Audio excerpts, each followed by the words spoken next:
Hello everyone, આજે આપણે બનાવીશું ગોબી કીમા, જેને ફ્લાવર વટાણાની ભુરજી પણ કહેવાય છે. ભુરજીનો 100 ગણો ટેસ્ટ વધારવા માટે એન્ડમાં આપણે સિક્રેટ મસાલો પણ ઉમેરીશું. તો આપણે ફ્લાવર વટાણાની ભુરજી બનાવવા માટે 500 ગ્રામ ફ્લાવર લઈ લીધું છે. ફ્લાવરને આપણે આ રીતે મોટા ટુકડામાં કાપી લઈશું અને ફ્લાવર આપણે આ રીતે તાજું લેવાનું છે અને ઈયળું ને એવું ન હોય એ રીતનું આપણે ફ્લાવર લેવાનું છે.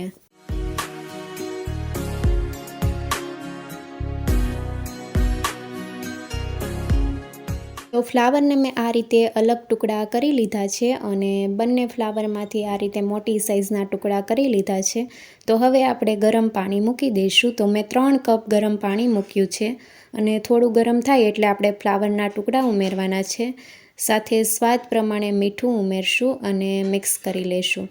ફ્લાવરને આપણે ઓવર કૂક નથી કરવાનું, 2 મિનિટ માટે જ કૂક કરવાનું છે, જેથી જો ફ્લાવરમાં ઈયળું કે એવું હોય તો દૂર થઈ જશે.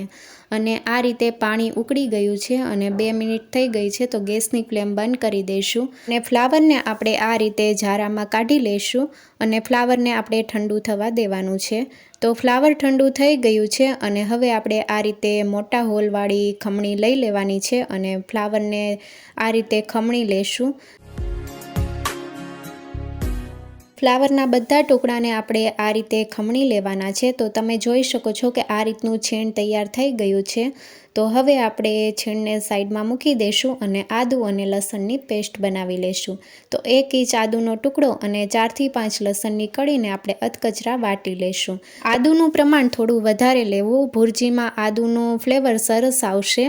તો આ રીતનું છીણ તૈયાર કરી લીધું છે અને હવે આપણે વઘાર કરી લઈશું.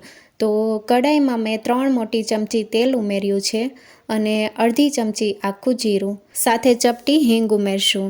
તો જીરું કકડી ગયું છે અને હવે આપણે ડુંગળી ઉમેરવાની છે. તો મેં 2 ડુંગળીને ચોપરમાં ચોપ કરી લીધી છે અને ડુંગળીને આપણે ટ્રાન્સપરન્ટ થાય ત્યાં સુધી સાતળી લઈશું.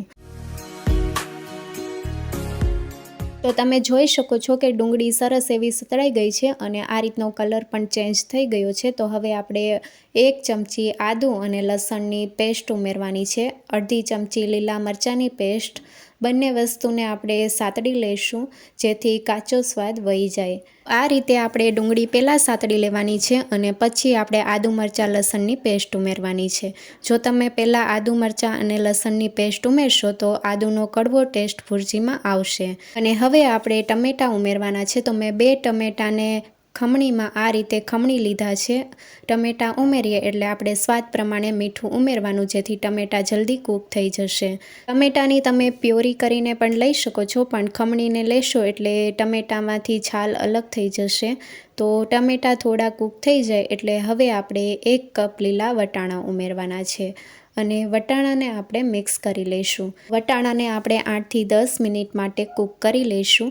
વટાણા તમે અગાઉથી પાણીમાં બાફીને પણ લઈ શકો છો, પણ મેં આ રીતે લીધા છે એટલે 8 થી 10 મિનિટ માટે આપણે વટાણાને કૂક થવા દઈશું. અને વચ્ચે વચ્ચે આપણે ચલાવતા રહેવાનું છે, જેથી ગ્રેવી આપણી તળિયે બેસી ન જાય.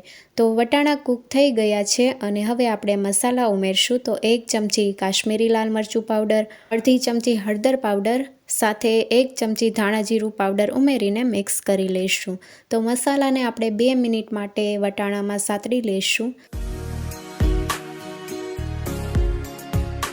મસાલા સતળાઈ ગયા છે ગ્રેવીમાં સરસ રીતે અને હવે આપણે ફ્લાવરનું છીણ જે તૈયાર કર્યું હતું એ ઉમેરવાનું છે અને ફ્લાવરના છીણને આપણે ગ્રેવીમાં મિક્સ કરી લઈશું. તો આ રીતે આપણે મિક્સ કરી લેવાનું છે અને એકદમ છૂટું એવું છીણ તૈયાર થયું છે. તો મિક્સ થઈ ગયું છે અને ગેસની ફ્લેમ મીડિયમ રાખીને જ આપણે મિક્સ કરતું જવાનું છે. અને હવે આપણે ભુરજીનો સ્વાદ 100 ગણો વધારે એવો મસાલો ઉમેરવાનો છે. તો 1 ચમચી આપણે પાઉંભાજી મસાલો ઉમેરશું, સાથે અડધી ચમચી કસૂરી મેથી ઉમેરવાની છે.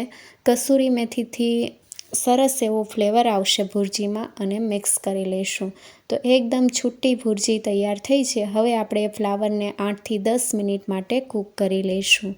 ગેસની ફ્લેમ આપણે લો રાખવાની છે અને વચ્ચે વચ્ચે ચલાવતા રહેવાનું છે.